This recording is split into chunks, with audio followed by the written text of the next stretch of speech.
Hello, everyone, and welcome to Unapologetically Keto. My name is Ralph Peterson, and in fact, just to put it at the top here, I am not only unapologetically keto, I'm unapologetically pushing back. I'm unapologetically asking questions. I'm not apologizing, sitting across the desk from my doctor and asking questions. I know my doctor doesn't want me to ask questions. I know they don't want me to push back. I know they don't want me to read. I had a doctor today. I saw a cardiologist today, and he literally said, we're talking about the possibility of me dying from a heart attack. He is very anti-keto diet, and he was telling me all the reasons on why keto diet is not right for me.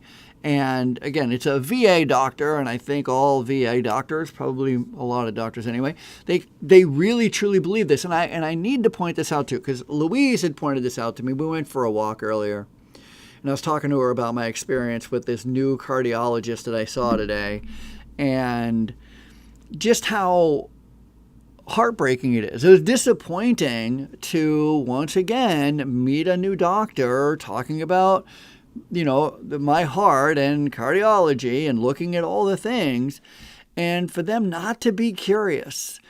And he not only was he poo-pooing the keto diet, like he was like, well, actually, there's been a lot of studies out there showing the keto diet is the worst diet for you. And I said, what studies? He said, well, there's been extensive studies in the 90s and in the early 2000s. I was like, the 90s? That was 26 years ago. Do you think technology, you don't think medicine, you don't think our understanding of metabolic health has evolved?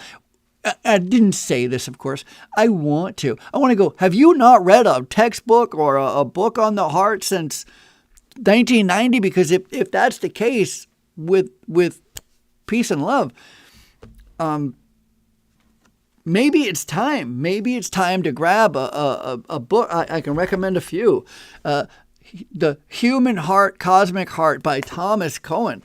We're going to get into it a little bit today, because, you know, once again, just to explain my position here, I'm not looking to intend to be some sort of a keto influencer here. I am sharing my story in real time as it happens, in real events, in a real life, trying to figure it out.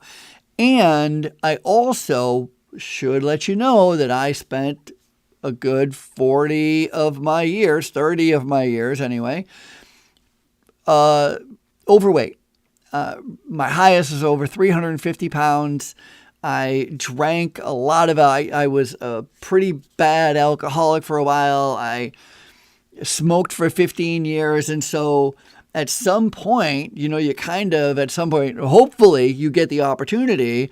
At some point, you kind of like, what's that song? Like, just hope, you know, live like you were dying. That's how I'm feeling right now. I had some chest pains back in December 2024, and I'm simply scared the shit out of me, pardon my language, scared the heck out of me. And I am like, maybe it's too late for me. Maybe I have done too much damage. Maybe 30 years of eating Chinese food and pizza and cheeseburgers and French fries and cakes and pies and, you know, all the things, and drinking the Jack Daniels and the Maker's Mark and the Crown Royal. God, did I love Crown Royal. Maybe, and I smoked Parliament Lights. Parliament. I even forgot how to say the name of the cigarette. That's a win, my friends. That's how long it's been since I've even uttered the name of the brand. I smoked for 15 years. I was smoking 2 packs a day by the time I quit. 2 packs a day. So I wake up in December 2024. I wake up in the middle of the night, and I can't breathe. I can't catch my breath. I don't know what's going on. And it sent me down this rabbit hole of going, okay, you have to stop treating yourself like a jerk. You've got to start taking your health seriously. You're letting yourself go, and you're worth the effort. So let's stop the crap here and let's get down to business.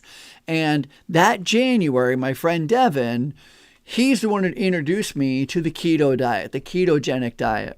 And although I stumbled for the next 18 months, actually, until September of 2025, when I met Dr. Boz and I started taking her class, which, by the way, I just signed up for her next class, and you should consider signing up for it too, perhaps. I'll talk to you a little bit about that as well. So I find Dr. Boz in September of 2025, and I start in this keto journey, and I'm buying everything. I'm buying all the books, all the things on the keto diet, on understanding metabolism, on understanding my own body, on understanding the functions of the heart, the functions of the liver and the pancreas. And the reason is because of twofold. And I'm going to be completely transparent with you, because my whole point about this little rant here is just to say, I'm not an expert. I'm a regular guy. I turned 55 in 2 weeks, 10 days, 11 days. I turned 55 in 11 days. I had a scare about 2 years ago. And ever since, I have been really, really interested in learning the truth. I want to know the truth. I want to know, am I really on the cusp of dying? Am I really in as bad condition as my doctors are telling me I am in? If you were to hear my cardiologist, and I've now had 3 of them, and they all say the same thing, so I don't know why I'm changing cardiologist, because they're all reading from the same book. If you listen to them, the only way out of this is if I take a statin. And I don't mean just one statin or one little dose. I mean the highest maximum insert. You're going to have to start injecting statins into you, on a daily basis, on a regular basis, in order to bring that cholesterol down. And so I want to know, is that true? Are what they telling me valid? Is it reasonable? Should I listen to them? And listen, let me say this too. I apologize. I'm sorry. I'm talking. You know what? I just said I'm not apologizing, but I am going to apologize. This is what I'm going to apologize for. I'm going to apologize for this. I'm sorry that there was an event, it was called 2020, where before 2020, I listened to my doctors. I listened to what they said. Whatever they said, I did. If they said, take this pill, I took that pill. No questions asked from me. And then 2020 happened. And I'm sorry 2020 happened. And I'm sorry 2020 took away the confidence, and not just my confidence, but from a lot of my people, a lot of my friends' confidence in the medical community. I'm sorry that happened to you, because I know that you're not coming. I know that my doctor is not having these conversations with me, telling me that I should be eating that carbohydrates are an important part of my cardiologist today tried to make the argument, or did make the argument, because I didn't push back, I'm just listening, that carbohydrates are important for your diet.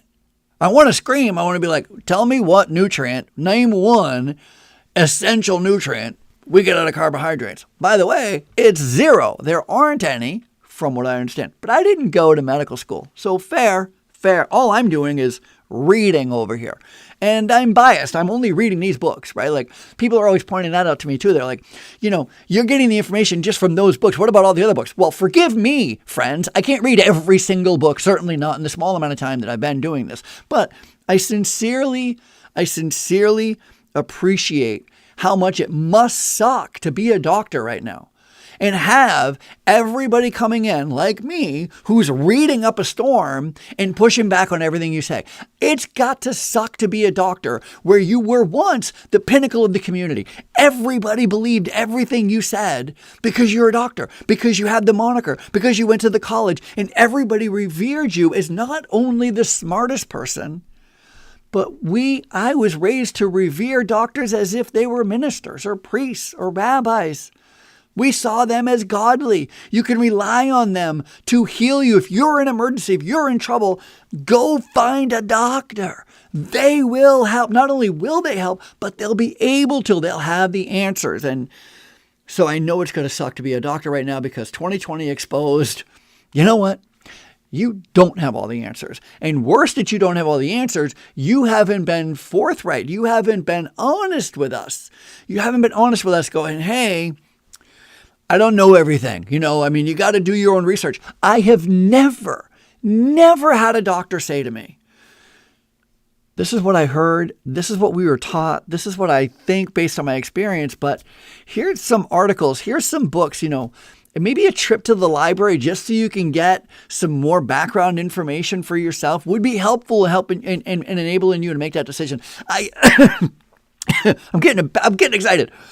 I have never had a doctor invite me to consider looking up a diagnosis, to looking up a medication, to researching how my body functions, to understanding the metabolism, to understand how the pancreas and the gallbladder work together, to understand how my stomach works and the pancreas secretions and, all the things. Like, I've never had a doctor say, what's really important for you, Ralph? What's really going to make a big difference? I can talk to you till I'm blue in the face. I can give you all the recommendations, but until you actually start reading it for yourself, I fear you're not going to get it. So here's a library card.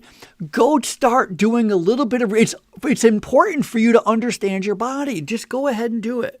Go ahead and learn a little bit of chemistry, learn a little biology.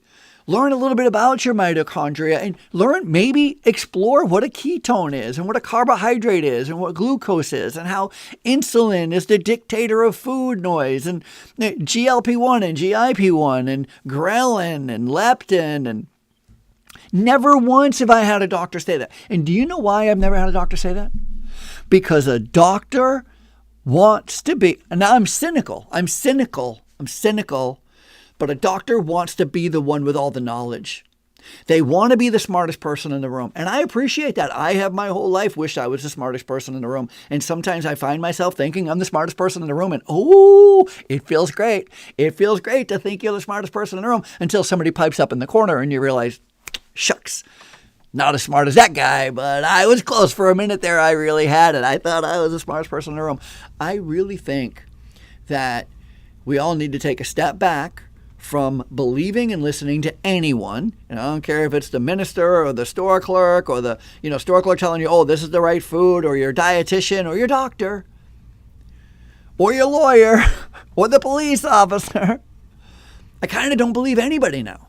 And it's not that I don't believe them. It's that I do. I'm like, okay, I'm hearing you. And I also want to look it up. I'm also interested because I read this, and what about that? And what about this over here? And what about that? The doctor today could have been in his 40s, but he didn't look like he was in his 40s. Brand new cardiologist. I haven't met him yet. It's the first time. I go in, and let me tell you what I say to him, right? Because he wants a little backdrop, a little history. And so I say, you know what? I've struggled with my weight for the last 30 years. High as 350 pounds. I had a 48-inch waist. I, abused alcohol and cigarettes for way longer than anybody should abuse alcohol and cigarettes. In my body, when you look internally, if you take a snapshot picture internally, you can see it. You can see that I've had a good time. Let's not pretend. You don't go on a 30-year fat tour without enjoying some of those foods, right? I mean, there were some really happy moments. And then, of course, there were some really down moments. But there's 30 years of a really lived to the full extent, gluttony, kind of life.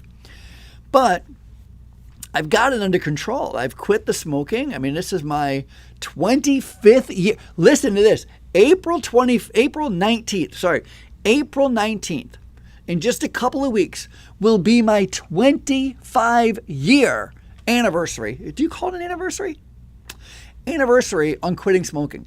I quit smoking 25 years ago, April 19th, on April 18th, honestly, because I woke up April 19th and I have not had a single cigarette since. That's 25 years of non-smoking. I smoked for 15 years. Now it's been 25 years without a cigarette. I quit drinking in 2013. That means it's been 13 years since I've had anything to drink. That was also in April. April's my month to quit things, apparently. That was also in April 25th, my 13th year of not drinking. I started a keto diet and I've lost 80 pounds. I went from a BMI of 34 to a BMI of 17. my blood pressure he took my blood pressure. It was 111 over 70. 111 over 70. My pulse was 55. That's a nice, strong pulse. My oxygen level was 98. He did an EKG on me and looked at the EKG and he's like, you look great. The EKG looks great. I'm like, oh, wonderful. I say, so what do you think? How am I doing? And you know what he says? Well, your cholesterol's really high and we need to get that down. And the only way we can do that is with a statin. And we're going to do those statins right away. And I was like, I'm pushing back on the statins. I'm like, I've heard some things. And he's like, whatever you heard is not true. I said, well, how do you know it's not true? He goes, because I know. Trust me, this is what I do. See? You see, he doesn't want me to do my own research. Doctors don't. If a doctor says to you, don't do your own research, you don't look into it. You just believe me. For me, peace and love. I'm just saying, forgive me. I like to read. I like to know stuff. And I know, full stop here. I'm the one responsible for me. And so I've taken my doctor's words for everything my whole life. I'm just not anymore. I just don't believe you anymore. And I don't believe you're out to harm me either. I don't think you have a negative bone in your body. I know doctors have the best of intentions.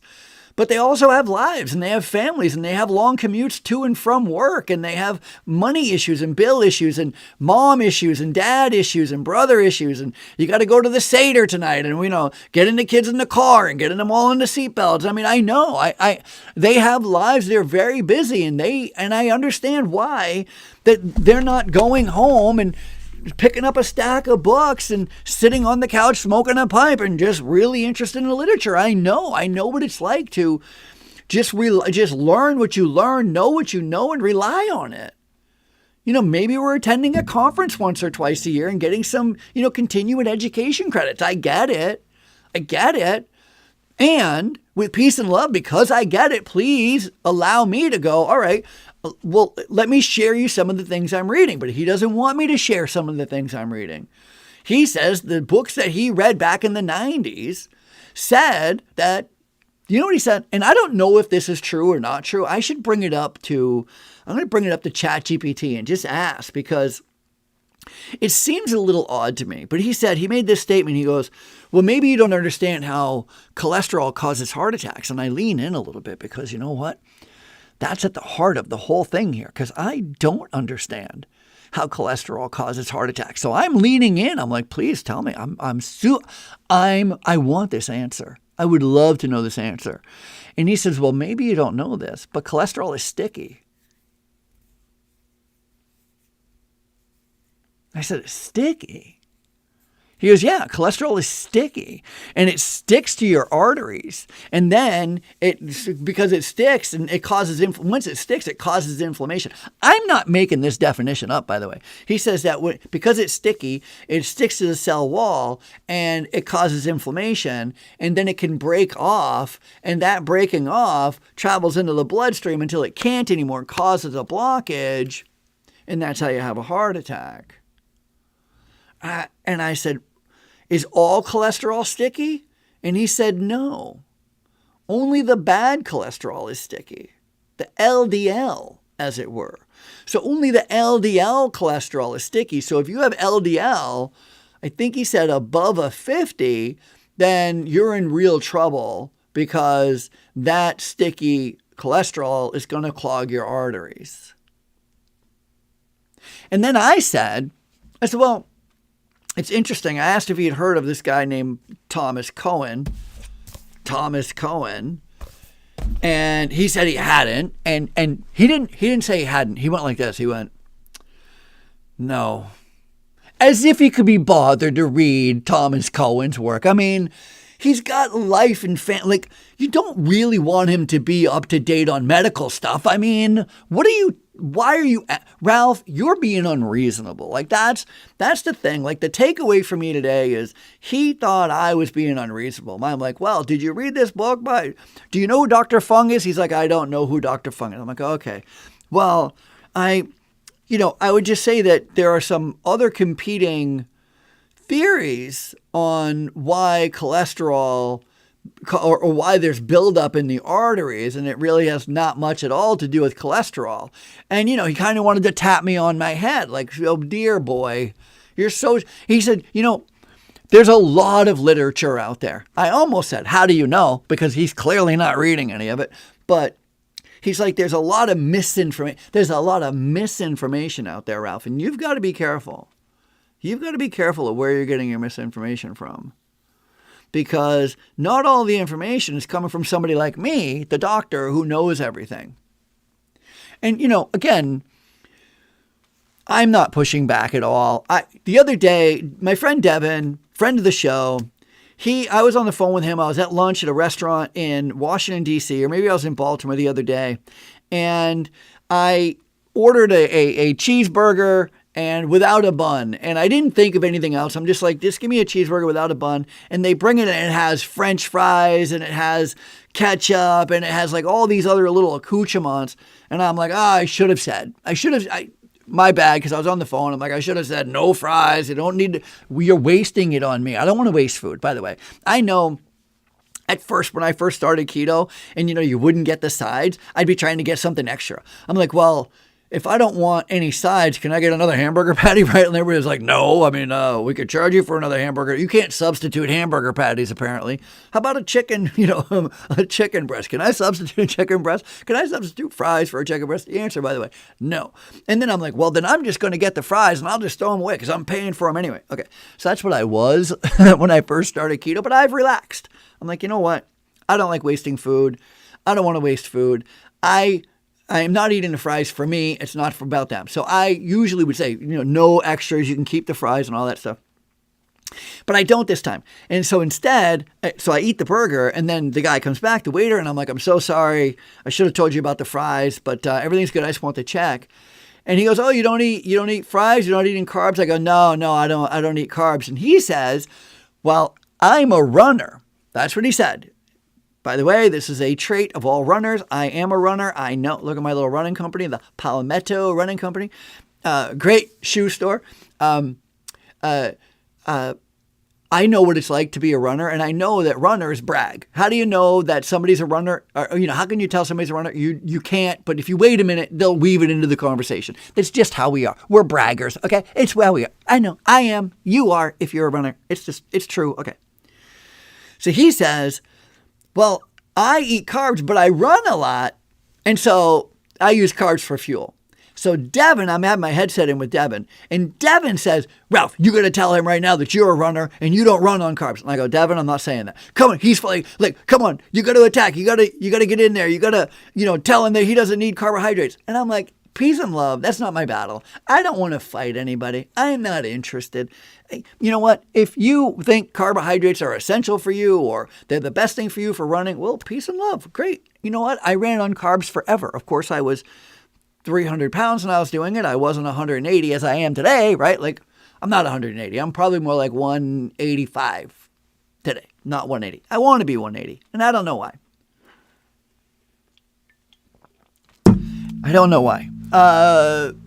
Kat, have I taken my NMR blood test yet? Is that the APOB blood test? Because I did do the APOB blood test, and I will share with you that it came out bad. It was the opposite of good. My CAC score came out bad. My MNR, APOB came out bad. So I don't know if I had an NMR. I'll have to look that up. But and this is the other thing too. I tell him that, and again, I only made the point about Devin, who he's always wanting to confront people. He's always on the attack, and I'm not. You do you.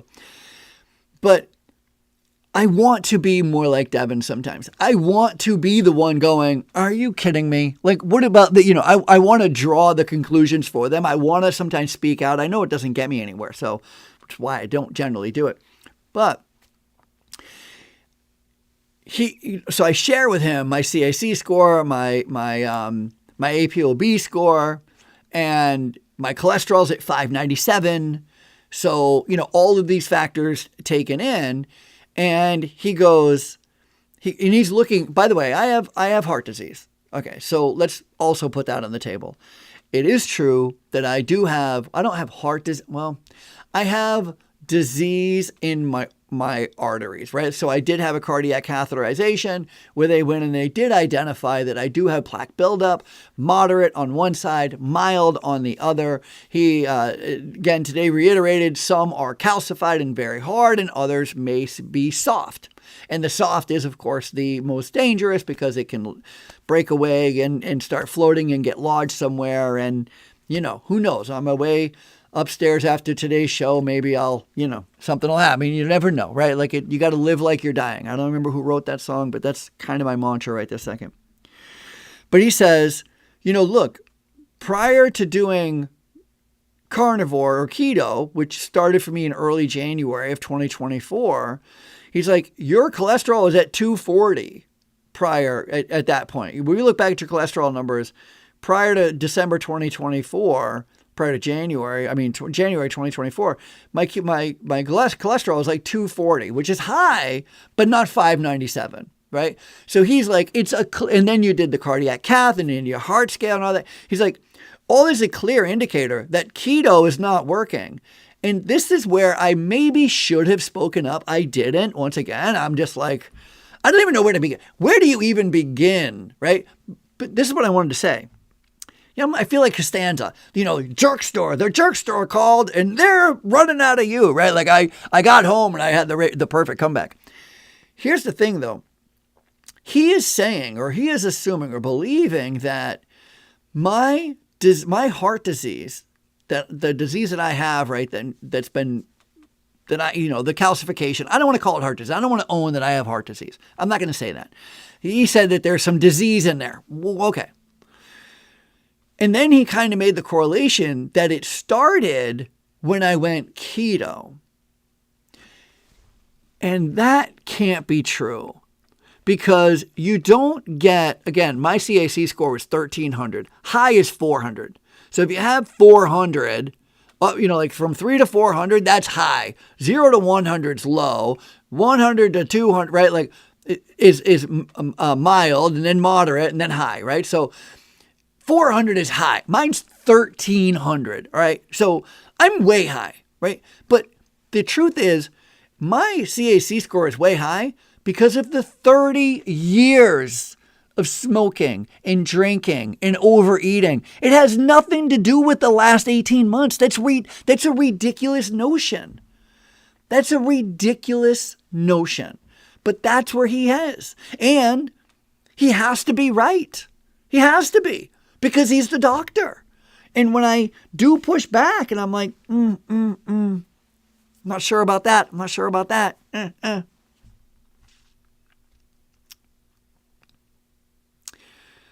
He finally had enough of me, excused himself, and said he had to go talk to the attending.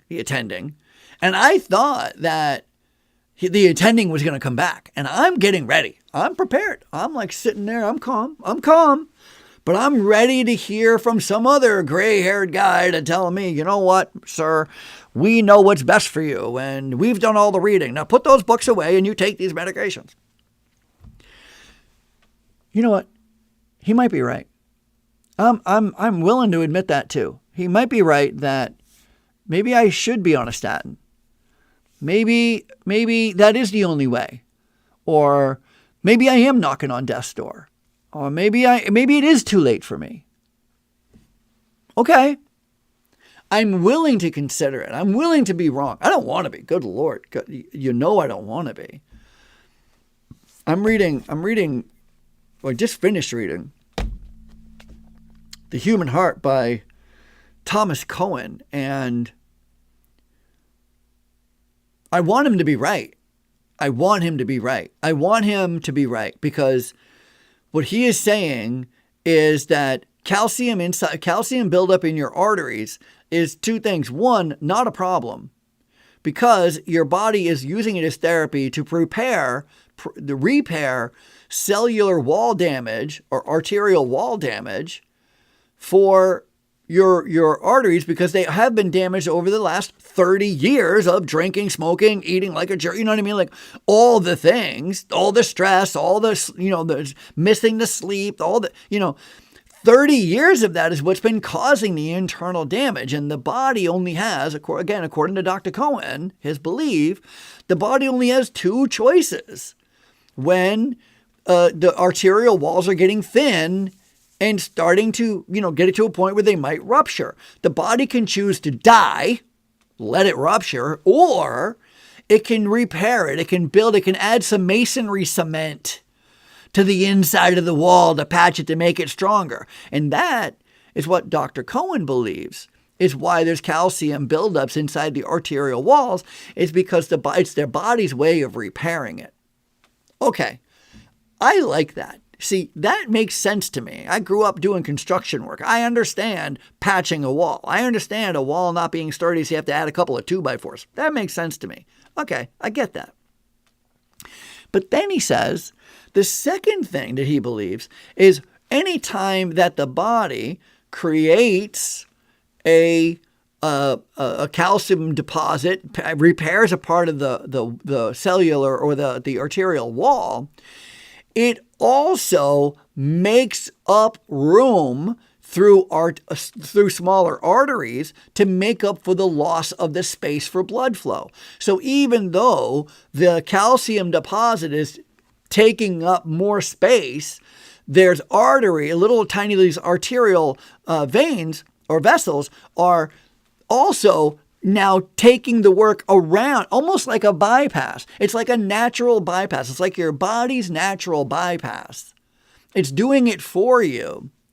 So it doesn't restrict the blood flow. So even though you have 1300 CAC score, my CAC score is 1300, means I have a lot of calcium deposits in my arteries and veins, and my blood pressure is 111/70, and my pulse is 50, and I can run 26 miles without stopping, and I don't get winded on a set of stairs. Right? So you have to take the whole person into account here, right? So while my doctor wants me to believe I'm knocking on death's door, I'm also not feeling that way. I'm not feeling like I'm knocking on death's door. I'm feeling great. I'm feeling by the way, I should also say this too, because it came up earlier today about my exercise regime. I have not changed my exercise regime this year from last year, from the year before. I have been running marathons every year at 260 pounds, 280 pounds, 250 pounds, 240 pounds, 300 pounds. And I work out with weights a couple of days a week. That hasn't changed. It's not like I've lost 80 pounds. I'm down to 185, 186 right now. I'm feeling really great, but I'm not running further. I'm not doing more training. I'm not even lifting higher weights. I'm lifting the same weights because I'm not interested in getting all bulk. I'm interested in just staying strong and agile. So my exercise routine has not changed just because I'm keto. I haven't done more. I haven't done less. I haven't done more and I haven't done less. Let's talk about Dr. Cohen here for a second. Dr. Cohen, I should start a book club. I'm going to start a book club. I keep saying I'm going to start a book club. I'm going to start a book club. You can read with me. We're going to read some books together because it's more fun that way. Here's the question. What does it mean for a heart to be diseased? My doctor just casually threw it out today. Your heart's diseased. I'm like, okay, what the hell does that mean? Well, here we go. According to Dr. Cohen, he says, when a doctor says heart disease, they're often referring to events or conditions that happen in the coronary arteries, the arteries that supply the blood to the heart, such as coronary artery disease, which can block blood flow to the heart and lead to a heart attack. Or so the conventional wisdom says. The spectrum of the heart disease that includes angina, unstable angina, and myocardial infarction, heart attack, typically referred to as a coronary artery disease, is actually much better understood from the perspective of events happening in the myocardium, i.e. the heart, not events happening in the coronary arteries. Now, here's a thing that he makes. This is a point that he makes. And I know every time I've been on a tear with this book. It's not a very big book, but I'm a slow reader. Like I'm looking up words, I'm underlining stuff, I'm taking notes on the side. it'll take me 2 hours to watch 60 Minutes. I'm that kind of a consumer. Like I'm not the sharpest tool. So I have to read slow and chew fast, I guess. But everybody I've brought this up to, this point that he makes that I'm about to share with you, nobody believes. Everybody pushes back. And I don't see how you can push back because it makes complete sense to me. But okay, here it is.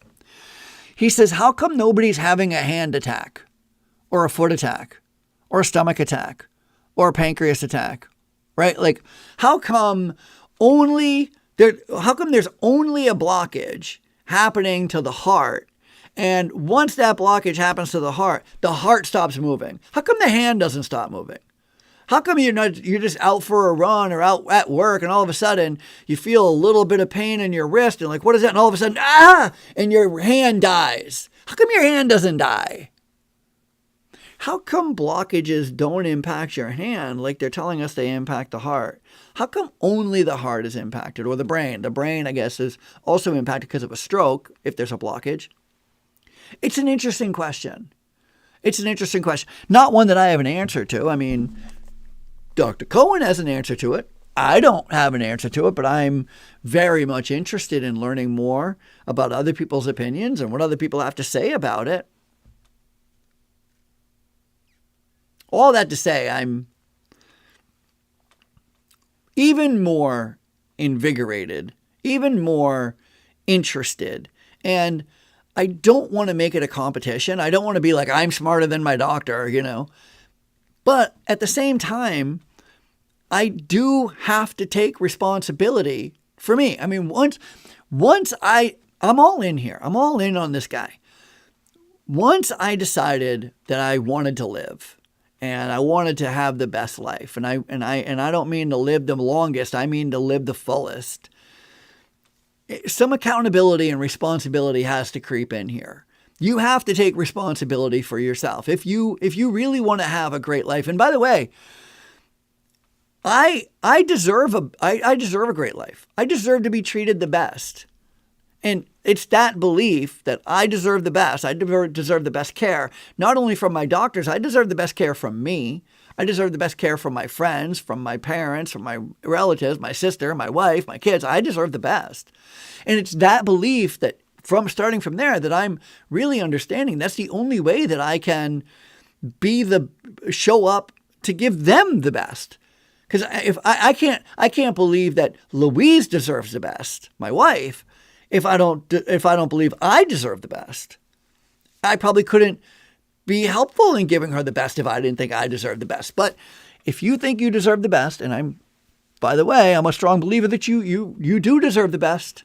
You do. Doesn't even matter what country you're in, what country you're from, what religion you practice, what gender you are. Nothing. None of that matters. You deserve the best. I believe it wholeheartedly. I'm a Christian. That's what we believe.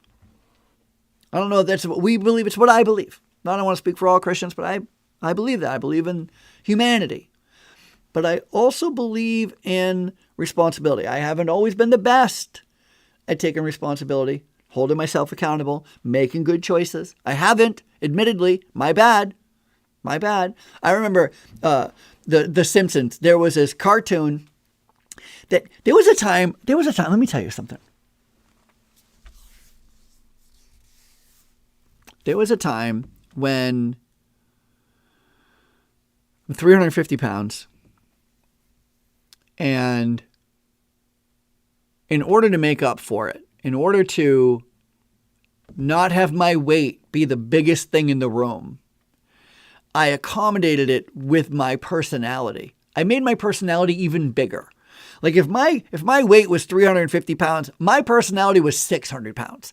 I was the loudest, most obnoxious person in the room. And it didn't matter if it was a business meeting or a bar or a restaurant or at a park or at a race. My personality just always, don't pay attention to the fat, pay attention to the funny. That's how I always was. And the other day, I saw a post. There's a young lady on Facebook, and she's on a GLP-1, and she's losing weight. And I think she's doing keto too. And so she's on a GLP-1, she's on keto, and she's looking great. And if you click on her, you can see her pictures from the past. She's never been a thin person. It looks like from the pictures, she's struggled with weight all her life. She struggled with it all her life. And so she posts a picture of herself, a before and after. And she says, I'm so proud of myself. I can't believe this is what I look like. I can't believe that's what I used to look like. And somebody close to her, now I don't know who it was, but somebody close to her, one of her friends, wrote under the picture. She commented, she said, I thought you said that you were never ashamed of your body.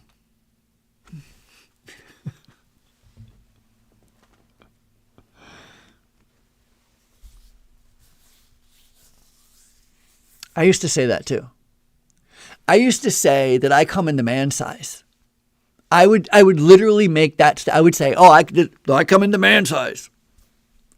Anything to deflect. I wanted everybody to know, or to at least to think, that I was fat because I wanted to be fat.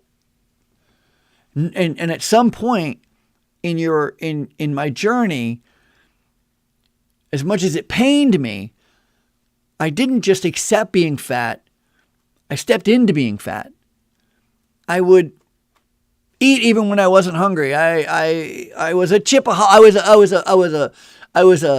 I would brag that I was a chipaholic. I would brag that I couldn't stop eating potato chips. And I look at this young lady, proud of herself. She's doing great. She's hiking, she's going for walks, she's more engaged, more energetic, she's choosing better foods on the ketogenic diet, she's not having the hunger, the hunger noise in her head, and for the first time perhaps in her whole life, I'm guessing, because that's me. I'm literally explaining me. First time in my whole life I don't have hunger noise. It's crazy. It's amazing. I love it. And she's sharing. She's sharing with everybody. It's public. Like, look at me. Look at all this work I did. And this had to be a friend, a relative, comment and says, one time we were talking about your weight and you said, I'm guessing because this is kind of how it's coming off. You said that you loved your body. You said you were fine with being heavy. You said that you didn't have any regrets and people should just take you the way you are. So what are you saying now? Yeah, what are you saying now? Is that not what you're saying? People shouldn't accept you the way you are? Is that what you're saying now? And again, I want to jump through the screen and I want to just, what are you doing?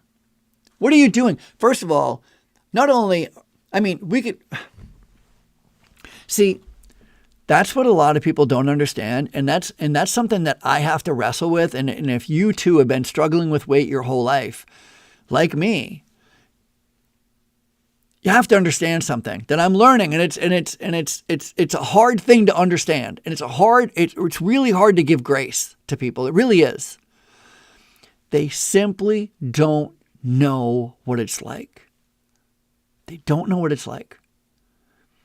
They don't know when there is a young girl who looks like, looking back at the pictures when she's 17, 18, 19, 20 years old, and she's 40, 50, 60 pounds overweight,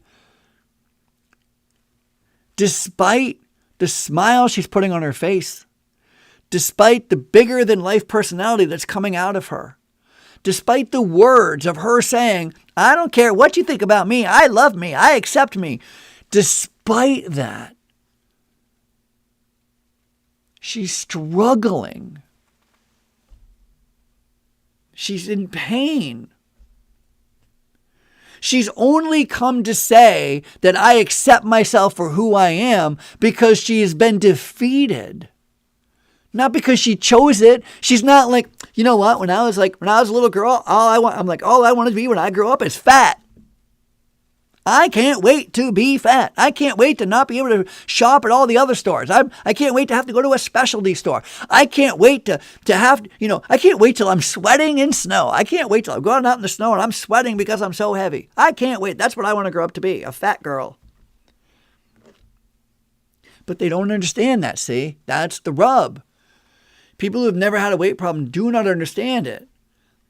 They don't understand that for this girl and for me, I can only speak for I think I could speak for her, by the way, but I'm only speaking for me. I'm telling you,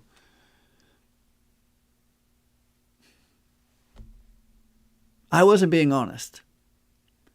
Rather than being honest that I was miserable and I hated myself, and I wish I could control the food noise, and I wish I was stronger.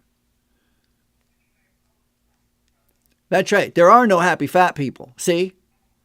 There are no happy fat people. And that doesn't mean they're not happy fat people. I just simply mean they didn't choose to be fat. They don't want, if they had a choice like, hey, if I can make it so you're not fat anymore, are you in? Like, no, I like it here. I like it here. I like it here. Matter of fact, let me go back to talking about my friend Devin for a second. Friend of the show.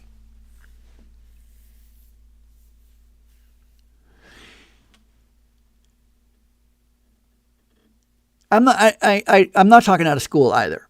I just want to explain what I think he's wrestling with. He and I have been best friends for 30 years, 35 years. I think he basically became my best friend of mine when I was 20 years old. So 35 years, he and I have been pretty close. Like, we talk multiple times a week, every week, for a long time. And we both have been struggling with weight. We both wake up one day in our 50s going, oh my God, is it too late? We're on the same level. We're on the same level. And we're reading the same books together. We're currently reading The Hunger Code by Jason Fung. He's already finished it, and you can see I'm not even close to being finished. I'm on page 86. He's already read the book. I'm on page 86. But I got stopped by the human heart. I had to read this too. So I had to step in, and then of course I can't get enough of Oprah and Dr. Jax. By the way, that's how you say her name, Dr. Jax. Good. Okay. I didn't know. So I'm reading a few books at a time. So Devin's a little faster than me. I guess you can be faster when you stick with one book. But we're learning all about hormones. And we're arguing. He and I are arguing because I am coming to the conclusion that people who are overweight because of a hormone imbalance. And if you fix the hormone imbalance, they will less likely be overweight because the hormones is what's dictating the thermostat, which is how Dr. Fung puts it. He talks about the thermostat in the room. Like, how hot is it going to be in here? It's going to be based on that thermostat. Well, if your thermostat's set to 90 and you want it at 60, healthy is 60, but it's set at 90, guess what? You're going to be in a hot house, right? It's going to be at 90 because the thermostat. So you have to change the thermostat. That's what the GLP-1 and the GIP, i.e. Zepbound, which is what I'm taking, just the trizepatide. That's what that does, is it lowers the thermostat to what Dr. Jax calls the enough point. He wants to lower your enough point. But for the last 35 years, 30 years for me, a lot longer than that for Devin, we've been struggling with our weight. And we've been trying every diet in the world. And every single time we try a diet, we go all in. I mean, we buy the books, we buy the program, we buy the supplements, we pull out the calendars, we track daily. Like, we have been incessant. And we get results and then we don't get results. And we get results and it's like up and down, up and down, up and down. I was at a conference last week and I had mentioned that I had lost 150 pounds and somebody said, how long did it take you? And I said, which time? Just up and down, up and down. Here's the thing about Devin and I. And again, I can speak for the both of us on this because I know this about him and I know this about me. I read so much about a diet because I get so into it. I get so excited that it's going to work. I'm like, oh my God, did I find the magic? that I become the expert. And somebody has like a passing understanding of Weight Watchers. And they're like, oh, I think I know Weight Watchers. And I'm like, do you got a minute? And 6 hours later, I'm still talking about the nuances of Weight Watchers. I'm like, well, it's this and it's like this. And they actually changed the point system to this and this, and the 0 point foods, because they understood people were no longer eating fruits and vegetables. And so you just imagine. So they started making fruits and vegetables. Like I can go into rabbit holes on these things. Deep dive. And then you have some success. And then you lose the success, and then you get another diet, and then you have some success, and then you're learning along the way. You're getting these anchor points in the, I can recognize now that there are these anchor points in my diet journey over the last 30 years where some things are still coming forward, like Weight Watchers is a great example. Tracking is the biggest takeaway that I learned from Weight Watchers, and it helps me today. Even though I'm no longer doing Weight Watchers, I'm now keto, but I'm still tracking. And I think it's important to track, and I'm used to tracking. I've been doing tracking, it's a habit of mine at this point, but it's a very valuable tool for me that I find. So it's one of those anchor points, right? Checking having a way to check whatever is important, whether it's your weight or your cholesterol or your ketones or your glucose numbers, like having that checklist, right? Like the workout routines and, the behavior modifications, learning how to not put all the food on the table because otherwise you'll just keep snacking, right after a meal, just go do the dishes. But you learn all these behavior modifications throughout the years of doing all these diets, and you get all these things. And at some point, I and my friend Devin see ourselves as experts. We do. We see ourselves as people that you can rely on and you can trust for our knowledge about how to lose weight. And we have the receipts, by the way. I can show you pictures. I can show you fat Ralph, skinny Ralph, fat Ralph, skinny Ralph, fat Ralph, skinny Ralph. Like it depends on which year do you want to look at, right? Like I can show you year to year, sometimes month to month. And so we start identifying. We start becoming the go-to people in our lives. My family, his family, our families, our groups of friends, they come to us for diet advice. It's interesting because we so much want to be the experts in the room when it comes to diet and exercise. And we feel like, and our friends feel like, and our families feel like we should because of how much research and reading that we do. And we talk with conviction. Oh, I can convince you, right? Like, I'm passionate about this. You think I'm passionate about keto? I've been this passionate about every diet I was convinced was going to work. I was just passionate about Herbalife, all right? Like, I was just passionate about the Blue Zone dieting. I went vegan for a year. Passionate. I read that Blue Zone diet book, and I was like, whoa, everybody's living to 100 by eating pasta and taking naps. All right.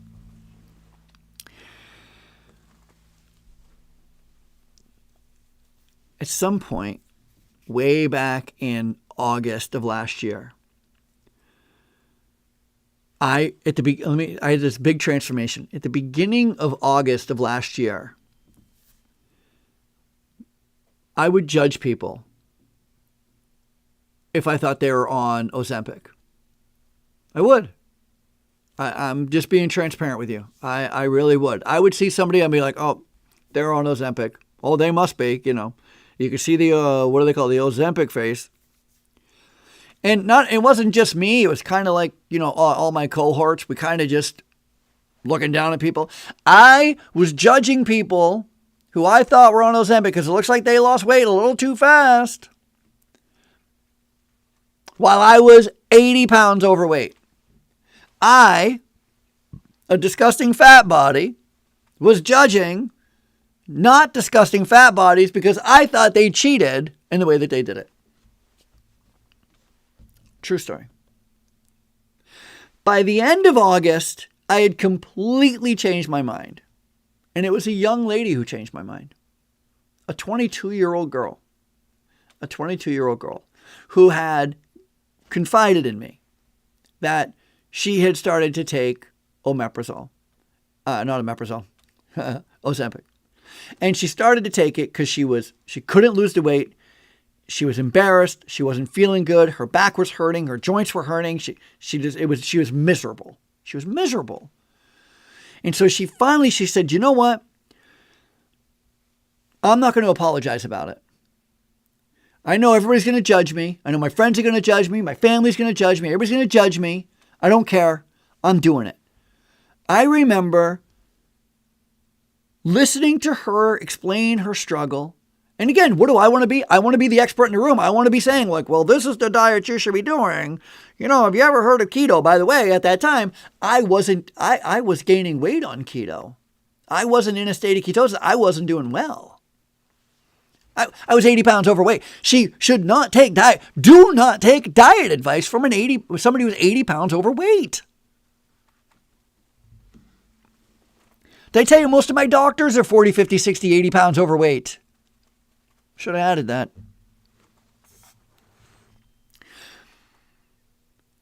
Her bravery impacted me. It literally made me walk away from that meeting going, how is she stronger than I am? I'm concerned what other people are going to think about me. I'm concerned how I'm going to be viewed. Because for months now, maybe even a year, I've been right along everybody else. I've been pointing and laughing at people on Ozempic, going, those cheaters over there, they should be suffering like the rest of us. Once I was able to do that, once I was able to go, you know what? I'm going to look into Ozempic. I'm going to look into it. And I just pulled out my computer. I started researching. What is it? How do you do it? Why would you do it? What's the point of it? And then in September, I joined Dr. Boz's class, her 3-week, 21-day class, and she starts talking about trizepatide, Ozempic, or Zepbound. And she starts talking about the positives. She starts talking about the hormones. She starts explaining for the first time that it's a deficiency. It's not cheating. It's like eyeglasses or a CPAP. It's like inserts for your flat feet. That's all it is. You're just it's like shoulder surgery, getting it repaired.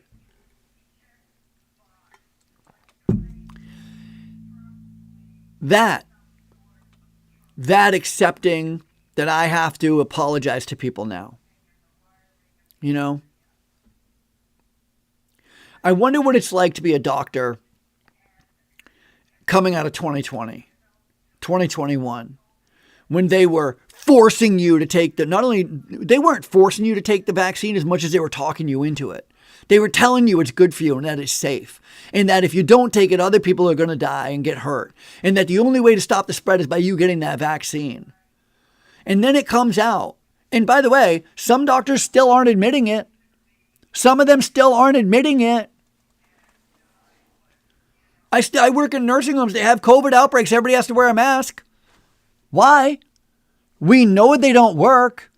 We know they don't work. It's come out. The evidence is clear. They don't work. But imagine being a doctor where you're telling every patient, eyeball all that, you can trust me.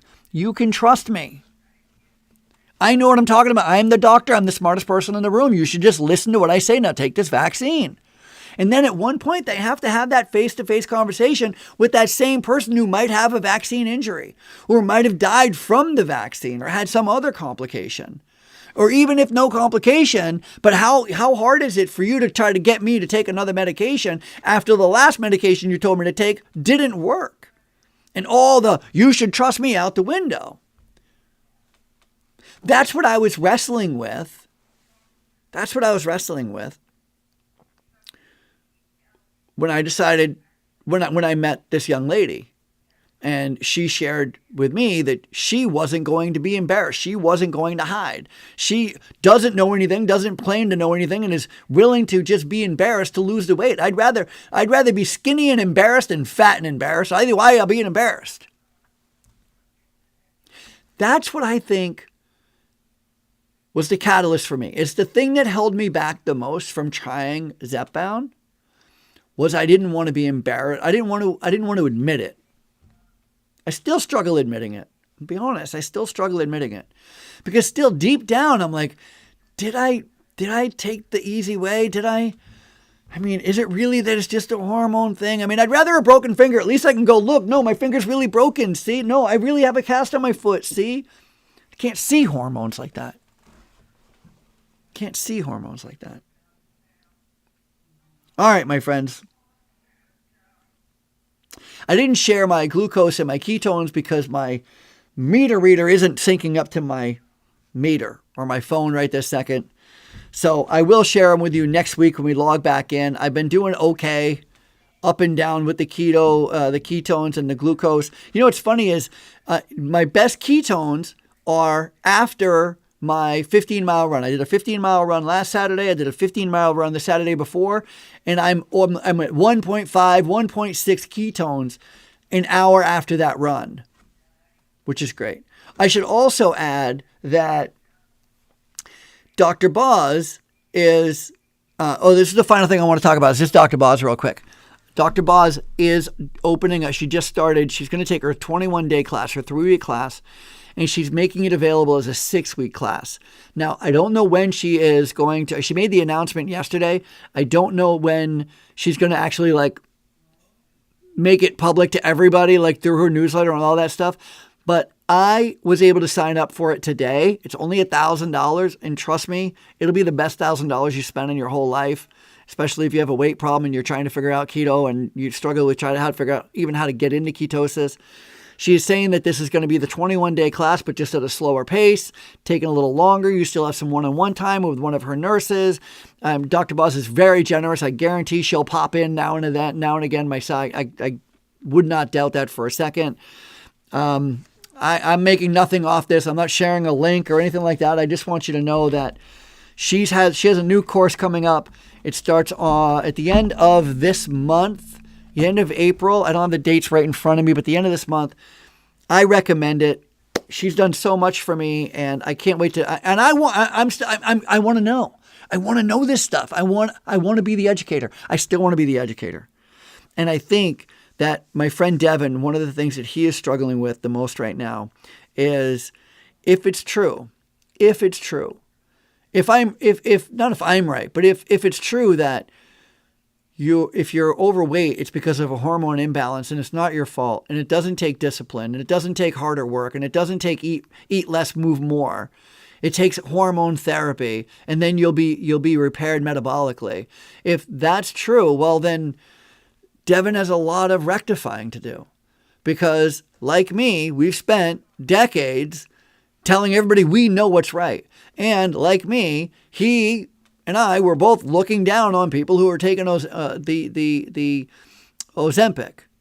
And if he then turns around and goes, okay, I'm going to start taking Ozempic, well, that's egg on his face. That's egg on his face, right? That's that whole classic, I don't remember the reporter. There was a reporter who during COVID was saying that what is it? They,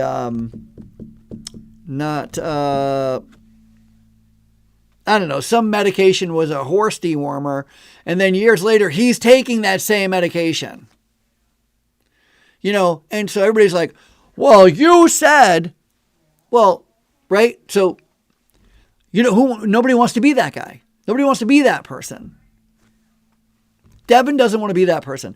I wrestled with not wanting to be that person, but I want to tell you with peace and love, it's better to be that person healthier in a skinnier body where you're metabolically getting healed and your A1C is lower and your prediabetes is going away and you're able to get up and move more and put a little less stress on this wonderful, beautiful body God gave you.